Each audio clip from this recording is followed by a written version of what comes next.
In the Latin Rite of the Catholic Church, in Lutheranism, in Methodism, and in the Anglican Communion, an altar, a sanctus bell, is typically a small handheld bell, a set of bells. The primary reason for the use of sanctus altar bell is to create a joyful noise to the Lord as a way to give thanks for the miracle taking place. Atop the altar of sacrifice, an ancillary function of the bell is to focus the attention of those attending the Mass that a supernatural event is taking place on the altar. Such bells are also commonly referred to as the Mass bell, sacring bell, Sacryn bell, sance-bell, sance-bell, or sanctus bell, and are kept on the credence table or some other convenient location within the sanctuary.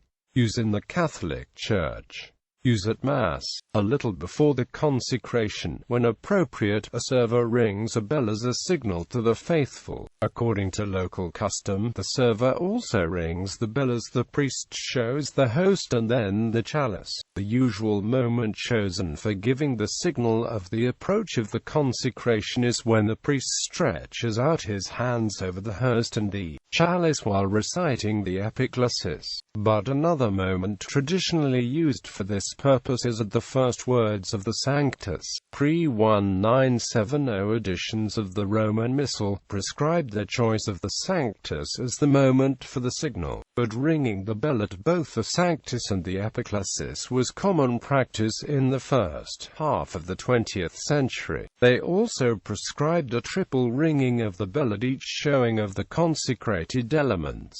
On the 10th of September 1898, the Congregation of Sacred Rites declared inappropriate the use of a gong instead of the altar bell. The ringing of an altar bell began probably in the 13th century. It is not mentioned in the original 1570 Roman Missal of Pope Pius V and was not introduced into papal masses until the time of Pope John Paul II, when, before the reintroduction of concelebration, priests frequently said Mass at a side altar while a public celebration was taking place at a nearby altar. The Congregation of Sacred Rites found it necessary to issue a prohibition against ringing a bell at the Mass celebrated at the side altar. The same rule was made even for a solemn Mass celebrated at an altar other than that at which the Blessed Sacrament is publicly exposed, and allowed the ringing of the altar bell to be omitted when Mass was celebrated at the altar of exposition. Like all church bells, the altar bell is not rung from the end of the Gloria in Excelsis at the Mass of the Lord's Supper until the beginning of the Gloria in Excelsis at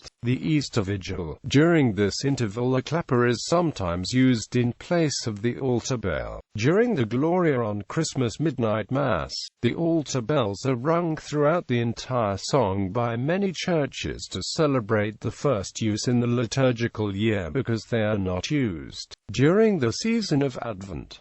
Lutheran use. In branches of Lutheranism, altar bells are rung at the two appropriate times during the words of institution to signify the real presence.